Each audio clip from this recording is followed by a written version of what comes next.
Oh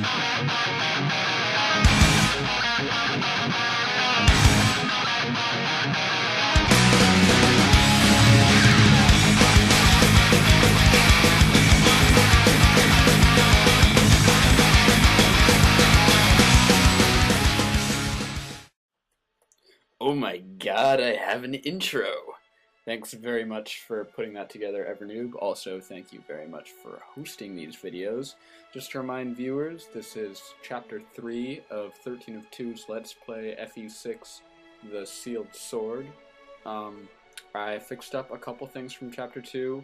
Noticeably, the screen ratio should not be super shitty. Also, the main video is centered instead of on either side. And, yeah, basically that's it. Sorry, audio is not fixed yet, but hopefully it'll be fixed by next chapter because of a link I got from someone on NeoSeeker, so thank you very much to Dragon.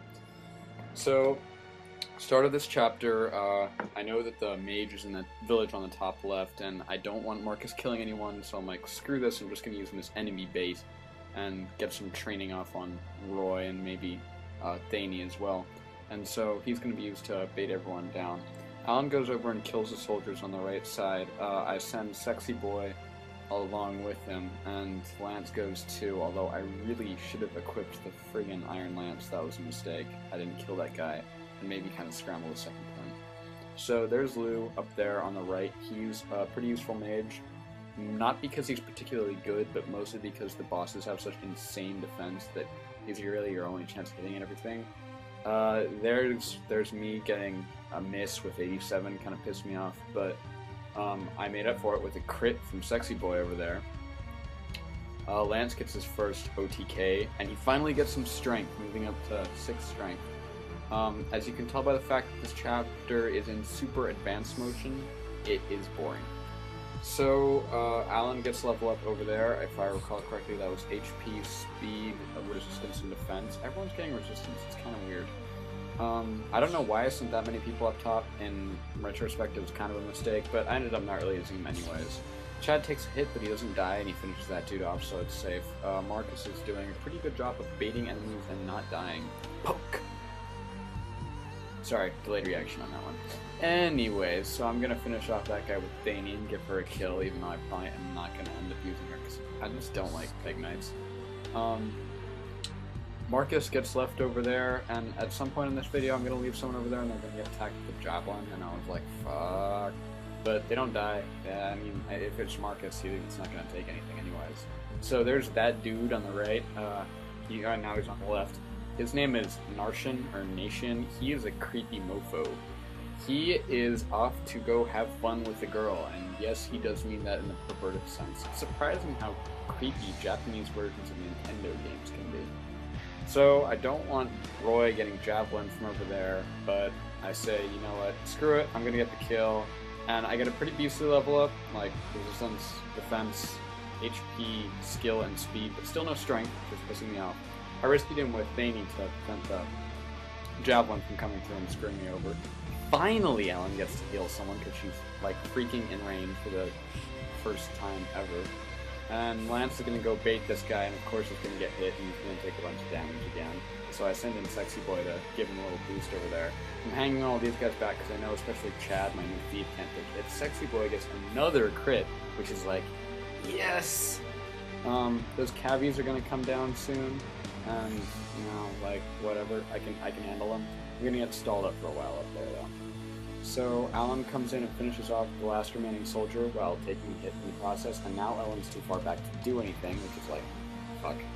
So, I sent Wolt this whole time. He took like 5 turns over to get that mini staff. Ellen, Sexy Boy, continuing to be sexy.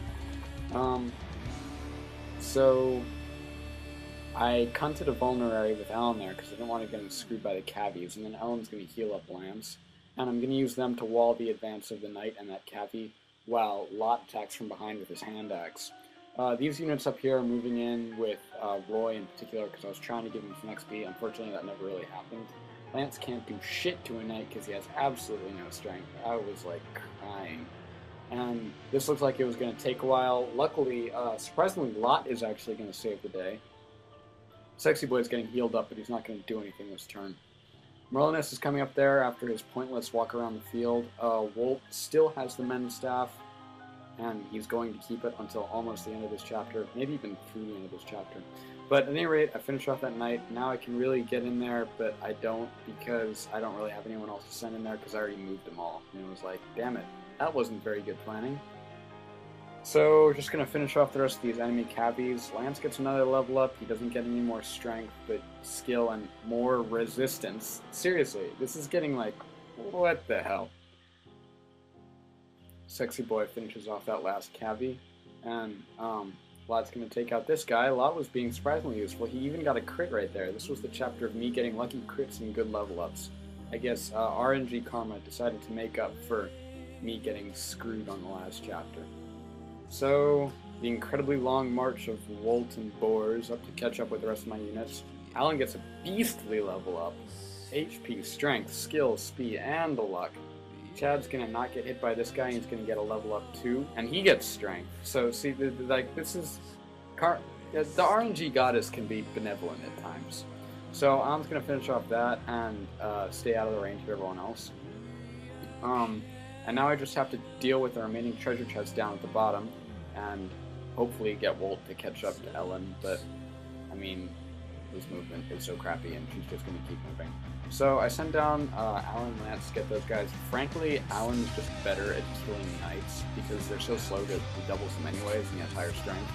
So, Lance's big advantage is negated, so that's why Alan's in front. I'm keeping Lou up there because I'm trying to give him some experience from killing the boss. Of course, I didn't think about the fact that the knight would inevitably go for Lance. I put Sexy Boy in there to bait that fighter out who's going to come over. So I finish off the knight with Lance, which works out pretty well for me. I don't know why I see so many guys down to fight those knights and I ended up doing like nothing. I heal him 1 HP for some experience. Sexy Boy, 1 turn K on that fighter over there. So I'm checking out what that boss is going to be able to do. He has Javelin, but it's not equipped, which means he can counterattack me if I don't rescue Lou after I send him in there. So I'm going to try to finish off this last one of the knights, and I probably should have realized that I was trying to put him in KO range for Alan, but the Javelin would knock him down too far. So Lot gets a level up and it's kind of crappy. Lou just like jack. He has 4 damage. This boss has surprisingly high resistance, and yeah, I decided he's just not going to be useful at all, especially after I rescue him. And like I can drop him there, but he was doing 2 damage every turn, so I could get him a little experience, but it's not really going to help. That halberd is going to go to Lot because I'm just not using ward. Sexy Boy kills the boss in 1 turn again. Consistently one of the better characters, and he gets a nice level up too. So, moving everything up there, and next turn Roy is going to go ahead and seize the castle. And then we're going to get a dialogue with old Hector, who is dying, which is sad. Oh my god, Hector, no! This is really sad for anyone who played FE7, and no one who didn't play FE7 gives a shit at all. So, anyways, music this time was by Muse, because Muse is awesome, so go ahead and watch me get WMG'd. But aside from that, pretty good chapter. It was easy. I got some good level ups. I got my first mage, even though he couldn't do jack shit. And so chapter 4 is also going to be fairly easy if I remember correctly. And yeah, see you around. 13-2, signing off.